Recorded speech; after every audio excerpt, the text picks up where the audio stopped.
ರಾಜ್ಯೋತ್ಸವ ಜನರಾಜ್ಯೋತ್ಸವ ಕನ್ನಡಿಗನ ಘೋಷ ಜಗವೇ ಕೇಳಲಿ.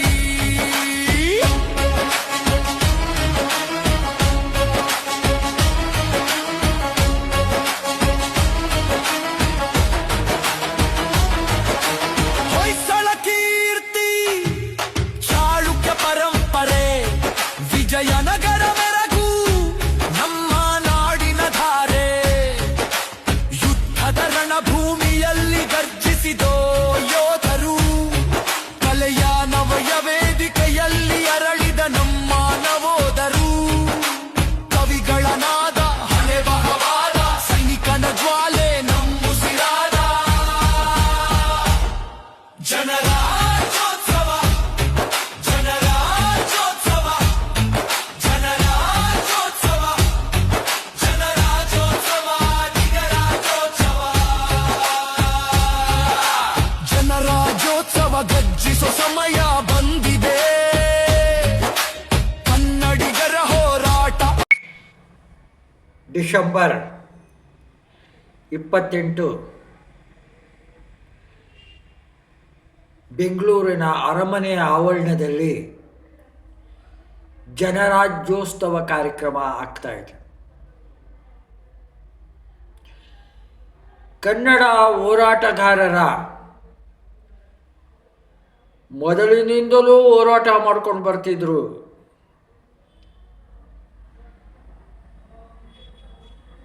ಪ್ರತ್ಯೇಕ ಸಂಘ ಕನ್ನಡ ಪರ ಸಂಘಟನೆಗಳು. ಈ ಸಲದ ವಿಶೇಷತೆ ಎಲ್ಲ ಕನ್ನಡ ಪರ ಹೋರಾಟಗಾರರು ಒಂದು ಕಡೆ ಸೇರ್ತಾ ಇರುವಂಥದ್ದು. ಅಲ್ಲಿ ಏನು ಆಗಬೇಕು ಅನ್ನುವಂತಹ ಒಂದು ವಿಶ್ಲೇಷಣೆ,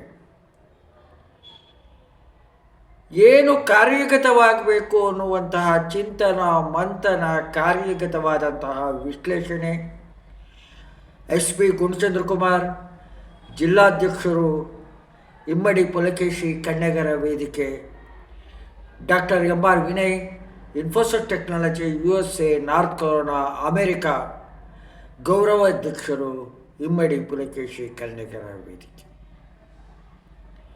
ಏನು ಆಗಬೇಕಾಗಿದೆ? ಕನ್ನಡ ಪರ ಹೋರಾಟಗಳು ಮೊದಲಿನಿಂದಲೂ ನಡ್ಕೊಂಡು ಬರ್ತಾ ಇದೆ. ನಮ್ಮ ಸಾರಾ ಗೋವಿಂದ ಅವರು ರಾಜ್ಯ ಮಟ್ಟದಲ್ಲಿ ಡಾಕ್ಟರ್ ರಾಜ್ಕುಮಾರ್ ಅಭಿಮಾನಿಗಳ ಸಂಘವನ್ನು ಕಟ್ಟಿ ಸುಮಾರು 2,500-3,000 ಸಂಘಗಳು ಕನ್ನಡ ಪರ ಹೋರಾಟ ಮಾಡದಲ್ಲೇ ಇದ್ದಿದ್ರೆ ಬೆಂಗಳೂರಿನಲ್ಲಿ ಮತ್ತು ಕರ್ನಾಟಕದಲ್ಲಿ ಕನ್ನಡ ಇಷ್ಟು ಉಳಿತಾ ಇರಲಿಲ್ಲ.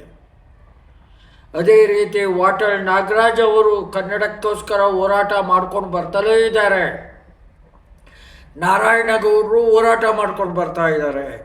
ಹೀಗೆ ಕನ್ನಡ ಪರ ಹೋರಾಟಗಾರರು ಕರ್ನಾಟಕದಲ್ಲಿ ಅನೇಕ ಕನ್ನಡ ಪರ ಸಂಘಟನೆಗಳು 28ನೇ ತಾರೀಕು 12ನೇ ತಿಂಗಳು 2025 ಭಾನುವಾರ ಅರಮನೆ ಮೈದಾನದಲ್ಲಿ ಸೇರ್ಕೊಳ್ತಾ ಇರುವಂಥದ್ದು.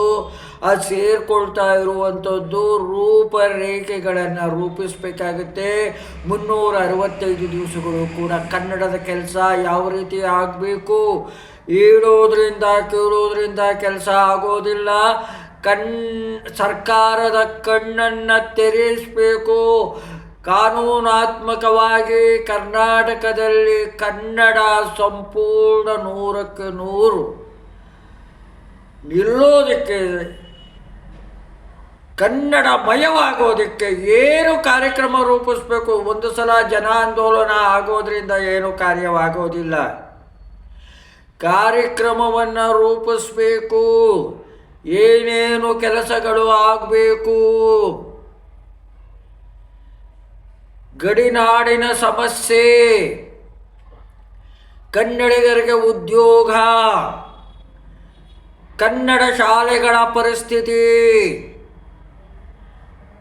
ಮತ್ತೊಂದು ದುರದೃಷ್ಟಕರ ನಮ್ಮ ಕನ್ನಡ ಭಾಷೆಯಲ್ಲಿ ಅನೇಕ ಭಾಷೆಗಳಿಂದ ಪದಗಳು ಬಂದು ಸೇರಿಕೊಂಡಿರೋದು. ಆ ಕನ್ನಡ ಭಾಷೆಗಳ ಪದಗಳನ್ನು ನಾವು ಆತ್ಮೀಯವಾಗಿ ಸ್ವೀಕಾರ ಮಾಡಿಬಿಟ್ಟಿದ್ದೀವಿ. ಅದೇ ನಮ್ಮ ಕನ್ನಡವನ್ನು ಪದ ಅಂತ ಬಳಕೆಯನ್ನು ಮಾಡ್ತಾ ಇದ್ದೀವಿ. ನಂಬುದ್ರೆ ನಂಬಿ, ಬಿಟ್ಟರೆ ಬಿಡಿ. ಗುಣಚಂದ್ರ ಕುಮಾರು ಸಹ ಇವತ್ತು ಶುದ್ಧ ಕನ್ನಡವನ್ನು ಮಾತನಾಡೋದಕ್ಕೆ ಸಾಧ್ಯವಾಗ್ತಾ ಇಲ್ಲ. ಅದಕ್ಕೆ ಮುಖ್ಯ ಸಂಸ್ಕಾರ. ಅದು LKG UKG 1ನೇ ತರಗತಿಯಿಂದಲೇ ಕನ್ನಡ ಪದದ ಬಳಕೆಯ ಸಂಸ್ಕಾರ ಆಗಬೇಕು. ಶುದ್ಧ ಕನ್ನಡದ ಬಳಕೆಯ ಸಂಸ್ಕಾರ ಆಗಬೇಕು. ಕನ್ನಡ ಭಾಷೆಯ ಪದದ ಅರಿವು ಆಗಬೇಕು. ಕನ್ನಡದ ಅಂಕಿಯ ಬಳಕೆಯ ಚಾಲ್ತಿ ಆಗಬೇಕು. ಆಡಳಿತದಲ್ಲಿ ಸಂಪೂರ್ಣ ಕನ್ನಡಮಯವಾಗಬೇಕು. ನಾಮಫಲಕಗಳು ಸಂಪೂರ್ಣ ಕನ್ನಡಮಯವಾಗಬೇಕು. ಹೊರ ದೇಶಗಳಿಂದ, ಹೊರ ರಾಜ್ಯಗಳಿಂದ ಬಂದಂಥವರಿಗೆ ಕನ್ನಡವನ್ನು ಕಲಿತು ಕರ್ನಾಟಕದಲ್ಲಿ ನೆಲೆಸೋದಕ್ಕೆ ಅನುಮತಿಯನ್ನು ಕೊಡಬೇಕು. ಕನ್ನಡವನ್ನು ಕಲಿಯೋದಕ್ಕೆ ಸ್ವಲ್ಪ ಸಮಯವನ್ನು ಕೊಡಬೇಕು. ಈ ರೀತಿ ಅನೇಕ ಕಾರ್ಯಗಳಾಗಬೇಕಾಗಿದೆ. ಆ ಅನೇಕ ಕಾರ್ಯಕ್ರಮಗಳನ್ನು ರೂಪಿಸಿ ವರ್ಷದ 365 ದಿನಗಳು ಸಹ ಕನ್ನಡದ ಕೆಲಸ ಆಗಬೇಕು. ಕರ್ನಾಟಕ ಸಂಪೂರ್ಣ ಕನ್ನಡಮಯವಾಗಬೇಕು. SP ಗುಣಚಂದ್ರ ಕುಮಾರ್ ಜಿಲ್ಲಾಧ್ಯಕ್ಷರು, ಮೈಸೂರು ಜಿಲ್ಲಾಧ್ಯಕ್ಷರು, ಇಮ್ಮಡಿ ಪುಲಕೇಶಿ ಕನ್ನೆಗರ ವೇದಿಕೆ. Doctor MR Vinay, Infosys technology, USA, north Korea, America ಗೌರವಾಧ್ಯಕ್ಷರು, ಇಮ್ಮಡಿ ಪುಲಕೇಶಿ ಕನ್ನೆಗರ ವೇದಿಕೆ. ಜೈ ಕರ್ನಾಟಕ ಮಾತೆ.